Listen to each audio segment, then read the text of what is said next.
Ok.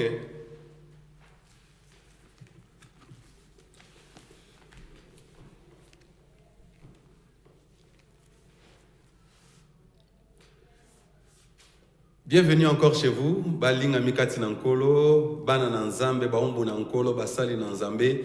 Oyo bozali partout dans le monde, bolingi kozala branché na chaîne Nabino, il y a savoir, chaîne à réalité à bonne manière, TKRH TV. Et puis na émission Nabino parle nous pasteur. Oeza présenté na wabino Josué Bolowa. Nzamba pambola bino, merci pour na confiance pour zope sabiso. Na ba émission uti koleka tozo vraiment béni na yango. Alors Tozo lisusu awa, lelo na kata Johannesburg, na Afrique du Sud. Comme vous savez, parle-nous pasteur, et sa plateforme Oyo, Tozo habituna na bino, ba question pe ba préoccupation na bino nyonso Tozo me mango na mesa awa, pour na ko répondre, ma émission c'est d'aller kolega na kata na ba etonga na biso. Comme vous avez depuis Tobanda, émission Oyo, Tozo na sujet Tozo lobela, la raison de mon appel. Bisika nini to yambi Tozo yamba mumbo na nzambe na kombo ya pasteur Vincent Chitamba. Oyo azali visionnaire ya église ACK na niveau ya Jobura ACK central. Oyo ni na soko sungaka biso chaque fois que tozo la toujours na plateau na ba mituna ebele oyo ezo déranger yo moi na nzambe bisiko zali yo pe mosa na nzambe bisika ozali. Alors ceux qui zaki na retard s'il vous plaît zala toujours branché ba question pour koza na concernant la doctrine concernant etonga na nzambe oza toujours bienvenue ya ko pesa biso yango ko email biso pe ko Facebook biso ko WhatsApp biso yango na numéro ezana petit écran ok même peu ko benga sans problème to kamba appel na yo tika tokene na sujet na biso alelo et puis to yamba invité na biso du jour na kombo ya mombo na nzambe le pasteur Vincent Chitamba. Shalom papa. Shalom papa Bolowa. Merci sur pour natana yo. Apena sepeli mingi na bandeko bazolanda biso kolo pambola bino bipai beaucoup d'amis, que la paix du Seigneur soit avec vous. Merci beaucoup. Amen, la paix du Seigneur soit avec vous. L'homme de Dieu, n'avait épisode de tes collègues, tous les belasieux, rechercher la paix et la sanctification. Je crois que l'ibota nanzambe pas maman qui m'a cassé concernant la paix, au décortica qui sait que c'est la paix, qui donne la paix en Jésus-Christ. Alors, ce qu'on attaque l'épisode, s'il vous plaît, qui n'est qu'à notre website, www.techcouragetv.com, ici, quand nous avons l'épisode et utaki koleka. Après, tu affrontes qui moquait sur non seulement rechercher la paix, mais rechercher aussi la sanctification. Ici, quand nous avons définir la sanctification et zanini. Un sanctifié azanani. Et puis, tu as dit la sanctification. Lelo lo koni no bongiseli biso na épisode lelo. Zambe na biso zoloko.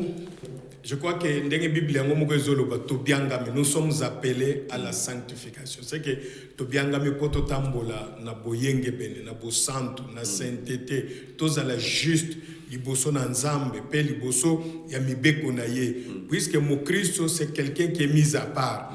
Muto achami pembeni poete atambola non selon ye mais selon Dieu. Ndenge nzamba bengeli. Nzamba pesi biso ba code na biso ya route ezalinde liloba na nzambe la parole de Dieu. Et nzamba lobi na kotika bino pambate. Nzamba sepeli a sanctifier biso na nzela ya Saint-Esprit, l'Esprit de Dieu. Saint-Esprit a koya poete totika la ban étiqueté. Toyeba te totatonete. Mais toyeba ke to biangami et puis abiangi biso azamo sika na biso te azande kati na biso puisque atikali kati na biso nzoto na biso ezali temple na molimo santo oyo Saint-Esprit azali ko sala azali ko agir ndena tina na tolobaki ke na mukana na hébreu le nous sommes appelés aussi à la sanctification.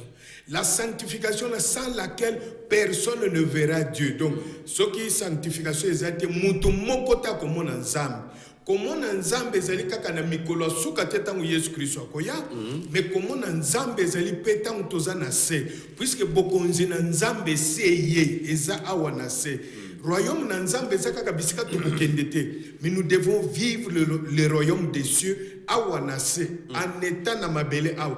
To vivre royaume na nzambe puisque biso nyonso tozali nzambe souci na yezali que tozala royaume ya ba sacrificateur ya ba santo les gens mis à part o bakoki kotambola kosala selon nzambe nde na tina na tolobaki Bible ezoba ke rechercher la sanctification. Il faut qu'on s'aille l'effort koluka lisusu kobunda koluka lisusu ata soko zalaki mosika kopusa na lisusu kaka poete sanctification ezala et accompagner bomoyi na yo tolobaki yango sanctification eza nzela tozokende ozolongola eloko moko na nzela ozokende po ete ozala mosantu osepelisa nzambo abiangi si réellement nzambe abengi biso voilà eloko tolobaki mingi na sanctification lelo na mikolo ya lelo tozana constant moko na bandeko balanda biso na ngai pe tozali bana na nzambe toke na mteke no traiter ngaka lokola pasteur mais traiter ngana lokola ton frère traiter ngana lokola ndeko na yo en Christ na ndenge nini toza kokanisa église lelo na ndenge tozokende omona tozana biso na église biso bana na nzambe to na église mais parfois ko banga nzambe zate makambo nyonso ekomi nango facile ekomi normal ekomi kosalema nango na ndako na nzambe tokoyemba bien tokoprêcher bien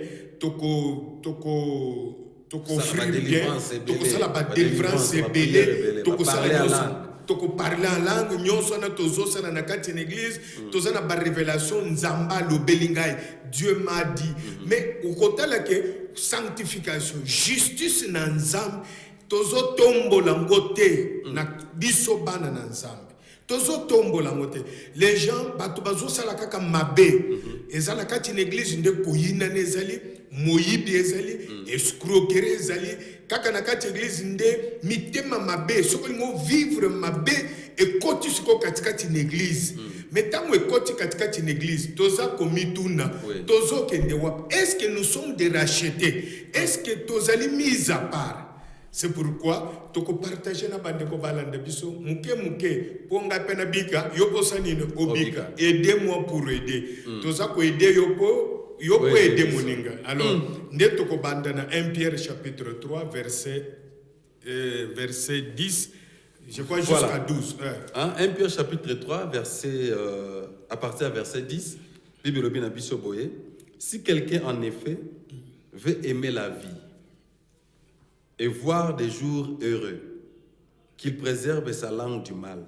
Donc, ozoka ndeko. Puisque les lois na kati l'église, buntu alingi kolando nzamba lingite, mais to lingi to lando biso to lingi.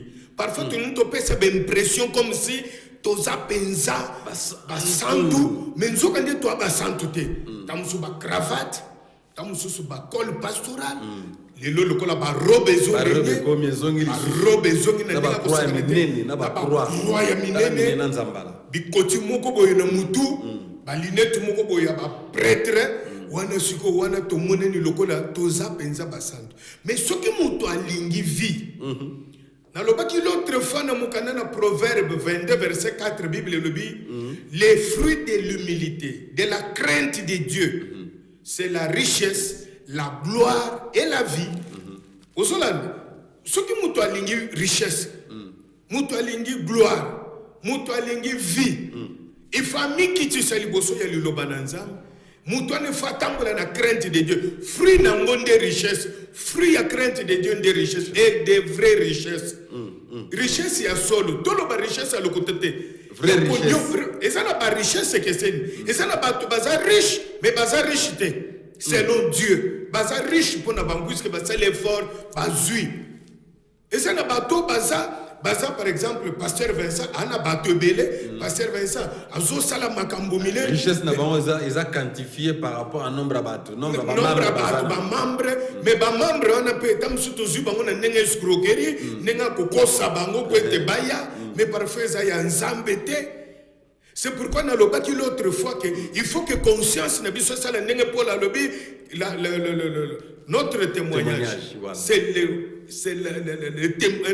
notre gloire. C'est le témoignage de notre conscience. Il faut que makambo to sala et sala ovandi penza bolobi no en tout cas alléluia nzamba zolokumu wezali pamboli na nzambe namona nzambe na bomo yina ngai namona nzambe na église na ngai ateza bato 20 mais wezali pamboli na nzambe nazana kimia na bike bato wana nzambe ndatindelinga bango nzamba zo lokumu ndenge na tambola na mutu koyo nesukroke eza nzambe ndapesi ngai haleluya bandeko même bilambo na lati na zongo na loboko na nzambe mais zate ozana ville ou escroquer ou yibi ou lati lamba bien ou apparaître comme ça béni bénité Vous comprenez? Bah, L'église, compétition, mais la Bible, lui, c'est lui qui veut voir, et c'est lui qui veut la vie. À mon avis, jour, il y a vie, heureuse. Donc, c'est-à-dire, mouton, il y a heureux na vie, ami batela na mabe. Qu'il préserve sa langue du mal. Ami batela na mabe, munoko na ye na maloba mabe. Lelo to komi kokosela na batu l'église. Même basali na nzambe, akokoselo likambu benza créer problème, akoselo kwete a détruire vie na yo. To beng moka basena nzambe vraiment Thomas. Te, basaka basena nzambe. Basaka basena nzambe. Pour Bible lobi mais bazo créer. Bazo créer, mais basaka basali na nzambe. Ah OK, Bible lobi to juger ba. To juger ba moto bakola kaka, tokola kaka, nzela moko ensemble. Okokuta basana nzambe kindumba na kati église bazozo ban église osoko baloba maloba mabe envers bana oyo bazoya po babika na église bazosakana na bango mais basaka basoi disant basali na nzambe to na nzambe se mutuna nangeza bo soki lelo basai na nzambe mususu tobika bazaka basai na nzambe na ekao na ka oyo mwana mwasi ya ndumba kutana kinango bamemi pa Yesu Masia. Ceux qui sont passés dans le monde, ils ont mis les cas en Engwana. Ah, ça, là, ils ont bien la pharisé, bokende. Botika ngamo na dit.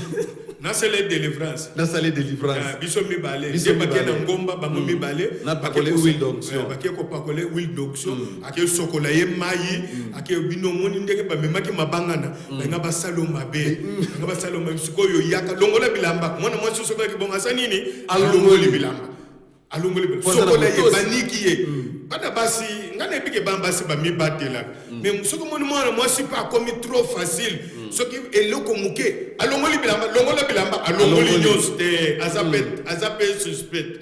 Mwana mwasi azapenza suspect. Il faut kotala ndenge nini ezali. Lelo na kati ya église ba makambo ya mateya ya sanctification ya bo elingi ngo lisusu te. Église elingi ngo te pourquoi puisque tant mususu ngamo comme nazoka église na za déjà na moko. Bon siko na côté ya mondeni. N'est-ce pas qu'à Koloba, bon pasteur, yemoko, ngatozo vivre naï, azoko sendengini. Donc, biloko na siko, yamona Bible lobi, à s'éloigner, qui préserve sa langue du mal. Abatela elobeli na ina mabe, maloba mabe na basali na nzambe, to garder lobeli na biso, to loba lokola, bouche na biso, eza la bouche ya nzambe. Bible lobi, tango Jérémie azole la lobi. Pourquoi ma souffrance est-elle continuelle? Pourquoi ma plaie ne se guérit-elle pas? Tu es devenu comme une source trompeuse. Alors, Jérémie, écoute, sépare ce qui est vil de ce qui est précieux. Alors tu seras comme ma bouche. Tant que loba, longwa séparer ma bena malam, akokoma munoko na nzambe. L'église batbasu na munoko na nzambe te. Okokuta ya zolo ba langue. Pona ko intimider batu ba passer rebelle ba intimider na ba langue. Na bandimi kaka shingerebere baza ko intimider baza ko intimider. Pasa biyoyo na zabena na mutalo ba langue intercesseur à makasi. Pona langue azo sala. Ce qui langue eza solo ya nzambe mais ce qui langue eza lokuta to ya moto lo bela to tika balanga ko intimider nango ba pasteur na ba apôtre katikati l'église akrakaka shindere pasteur atel bo lobi na ibisa yo mukolo musuba ndeko bazana kati intercession mama mwasi ya pasteur a s'improviser mbala moko nani prophétesse. Pourquoi? Puisque mon avis déjà batu moko ba teleme la pasteur puisque pasteur azo sala ba bêtise katikati une église. Maman na komika bazo intercession. Mwana na ngai bokeba oyo aza musana ngana tomboli wako sakana na yako mona mama pasteur a commis prophétesse a fabriqué. Mukolo musuna intercession kaka boy. Atali kaka ndeko moko oyo teleme la kamakam. Abinzamba lobi yo ozempoli mukambo zo sala eza malamu te ozo simba wena ngai bima woko sambele lelo te mwana mobali abimi libanda talaka ba prière na biso a Congo akomi libanda amuli butu mweza tabina zonga nanga ndako azongi na ndako ko zonga na ndako mama atikali ba sambeliti bakomi kota suka ba pese so abandi ngambe nalingi naloba naloba donc ça m'a dit qu'on va nani alinga loba limbisa na limbisi mwana wana akota boyebisa ya kota Kanzambe wana kanzambe wana bimisa ki alobi ne mpuli siko kaka nzambe wana biyabisa ya kota akota babimili banda bakuti ete na lobi bokotisa ye babimili banda donc nzambe mona ete ke zamba yeba kiteke mwana zongi na ndako bayebise mama prophétesse asa zongi asa sunana tamu akoya usomona ke eza babiloko ezoleka na kati baeglise na baprofesia lokuta eza kointimide bato eza kotroubler kobanga nzambe eza te sainteté sanctification eza te puisque kozala juste c'est la manifestation de la sainteté de Dieu dans une personne. Manifestation, il y a sainteté en Nzambe, kati na mutu. Mutu akoyeba ko batele lobeli na ye, na koloba nini. Mais le lobato bazo ki sabato. Eza bana na Nzambe, eza ba frère, eza ba sœur. Okukuta mutu, azolanda mwana mwa sabato, azolingaye selon la parole. Oh. Azolingaye selon la parole. Azolingaye n'amour ya mabe comme copain comme ko. Aipe bien que ndenge nazolande wana pona bala ete. Pona bala ete. Na proposer ku to pete. Asa la lokola ndenge balobaka wa nani girlfriend na ngai. Asa lokola girlfriend na ngai, ndumba na ngai, mais azote ce n'est pas que et comment ni boyete. Toi na ba démon église. C'est pourquoi on a beaucoup plus de délivrés, soi-disant de délivrés, mais peu de convertis. Et chers téléspectateurs, toujours on en parle, nous pasteurs, nous décortiquons ce que c'est la sanctification, parce que l'une des missions que le Seigneur nous a appelées, à bengi biso poto menevi à sanctification, comme l'homme de Dieu a décortiqué na biso awa, tovandi na 1 Pierre chapitre 3, le verset 10, au Bible na biso si quelqu'un en effet veut aimer la vie et voir des jours heureux. L'homme de Dieu a décortiqué premièrement qui préserve sa langue du mal et ses lèvres de paroles trompeuses. Dans verset 11, l'homme de Dieu te pousse à namouké. Balobi qui s'éloigne du mal efface le bien, qu'il recherche la paix et la poursuivre. Donc il faut la paix. Alanda paix. Alanda yango. C'est-à-dire, tant qui s'éloigne du mal, même ce qu'on a qui peine ya mabe, éloigne-toi du mal. Tikama les la musika. Mais les lobato baset, okokuta frère, 40 ans, 45 ans, nakati l'église à balate. À balate. Si ko frère wana okokuta saka na bana basi, ba masolo kaka na bana basi. Ba fiancé et belé. Asana fiancé l'église, la main de Dieu, l'oreille de Dieu, la tête de Dieu, le dos courbé de Dieu. Asana ba fiancé na gauche et na droite. Mais frère on a une église, c'était un frère très dangereux. Batonana c'est très dangereux. Pourquoi? Azo vivre na mabe. Azo vivre na mabe. Nana sainteté kuna église, église epanzani. Nani wana si mutu wana frère wana. Ye mutu asali ba bêtise. Mais pourquoi ne pas kobala? Ozo vanda bongo pourquoi? Ozo na ko vivre na mabe. 45 ans. Batona ngai même ngai pasteur Vincent l'église na kambaka na banga ka ba mikolo nyonso oyo babala te na mona bango suspect babangi saka na l'église po bakosela loko moko dega église epanzani nini ezali diacre songolo ezali ancien songolo ezali pourquoi yo te ya mona batona bible lobi. Pour la Bible, il faut que je souhaite que les jeunes se marient. Les jeunes, il faut pas balle. Au combat, tanine, au combat, tanine, et pas la bacola tanine. Ah, je peux pousser. Ah, je peux pousser. Donc, moi, comme bengo coco, batonenga na zoe bisabango. D'ailleurs, il faut qu'on paye ça comme un délai. Biloko nyonso zakape na date d'expiration nango. Koyebisa même une église que yo âge na yo soki ano esilo balite olongwe une église pour olongwe na système ya bato bakobala. Mais pasteur on nous a très dur bon et ça moko ba question chers téléspectateurs vous la biso ba homme de Dieu peut ça appelle aux aussi na basa na nzambe belé ou peut-être ba pesi ba responsabilité na ba chef ba dirigeant ba protocole ya ba intercession na ba département belé mais bazotti que la bango tamba ah Jésus vous savoir tenir compte na ngote peut-être ba raison bazo pesa l'homme de Dieu église sunga bangote. L'église sunga bangote. Tu as qu'à une église pour église sunga bisote. Na umbe nazo kama intercession na 43 ans 45 ans 50 ans na opusana. Des problèmes église sunga ngate pona bala. Des problèmes toi nango. Monsieur paso ba na mona tapé fiancé té l'homme de Dieu. Na mona fiancé té. Église sunga ngate nazo banga po ba mbongo ezate l'homme de Dieu. Té libale za mbongo té.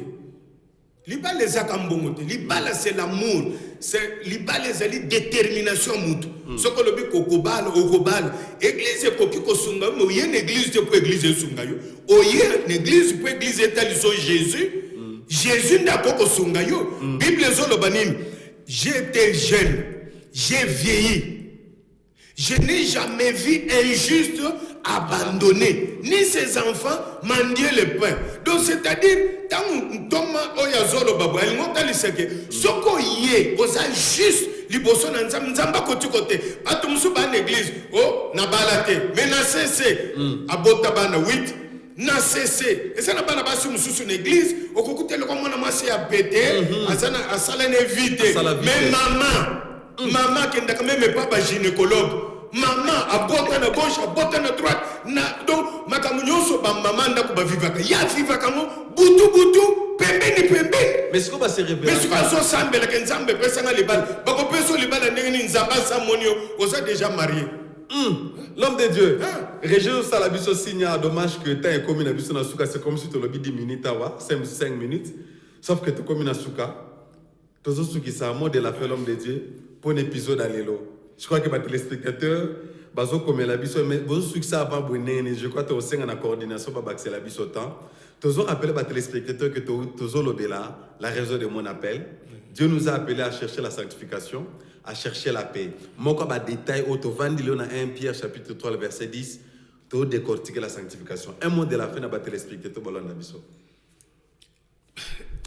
Nzamba sunga bandeko balanda biso soki bokoko soutenir biso et vous allez paix malam to banini to koko sal baba kisela biso ba minute to salata 1 heure du temps nena lobaka boy éloigne-toi du mal donc soki na bengami ezali pona lomona mabe na landa nzela malam nazo senga na bandeko balanda biso nyonso ensemble soki tozala ki pene na mabe to s'éloigner na mabe to batele lobeli na biso pona nini.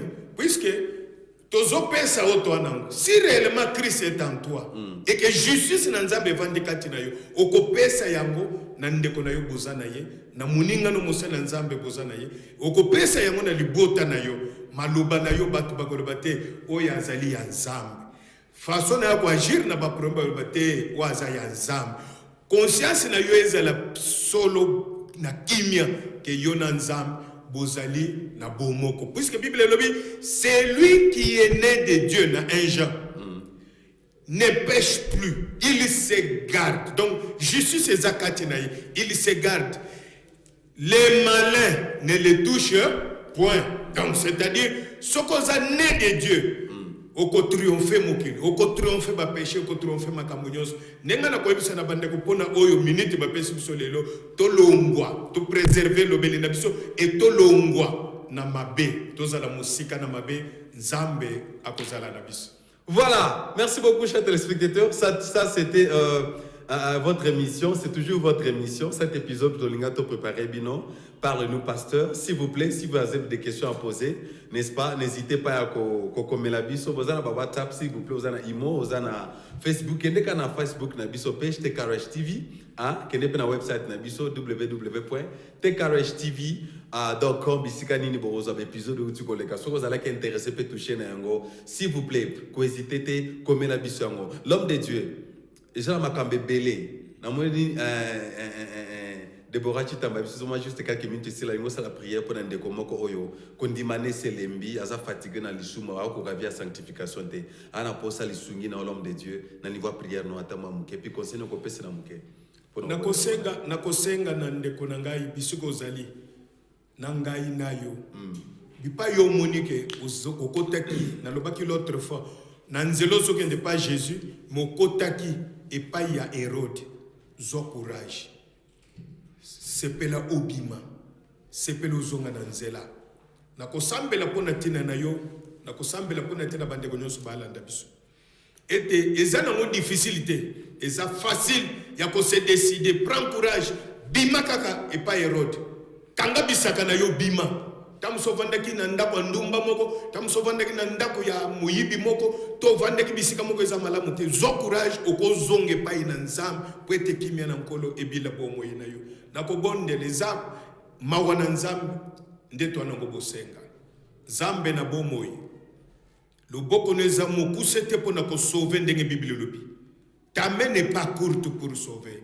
Ton oreille n'est pas dure pour entendre. Mais ce sont nos péchés, ce sont nos crimes qui mettent une séparation entre nous et toi, notre grand roi. Mais Yahweh Nzambe, pour ça nangana moma oyo, mawana yo quitte likolo na mon frère na ma soeur, a demeurer na mabé mais a s'éloigner na mabé, a préserver mon okone na mabé. Seigneur, prête à vivre ma jour heureux, à vivre vie heureuse, en paix avec toi, Jésus. Seigneur, agis maintenant na vie ya moko na moko. Et tant tokokuta na Nzambe na ngai, toka lisusu ba témoignage que Nzambe a côté na bomo na ngai a renouveler encore alliance ya ngai na ye. Kombo ne komisamo na kombo na Jésus Christ. Amen. Voilà, amen. Merci beaucoup. C'était votre émission Parle-nous, pasteur. Nous avons toujours eu le privilège à Koyamba, toujours l'homme de Dieu, le pasteur Vincent Chitamba, au hasard visionnaire, Tomo Kambia, ACK Central à la niveau Johannesburg. Ce que vous avez émission, vous avez merci à Deborah Chitamba, vous avez derrière caméra, vous avez merci à Luzolo, vous avez na régie, puis vous avez merci à la coordination à Samuel Mukuna, au Simba Kimasolo, merci aussi à Basile Kanda, vous avez na direction générale, il y a TKRH TV. Pour nanga je suis boloa, ce que bolinga qui émission vous avez au komela biso. Na komi na suka, postez biso ba question na yo, ko zanga tepe ko benga biso. Jusqu'à la fois prochaine, restez branchés, pe pambwama, nzamba zala na yo. À la prochaine. Bye.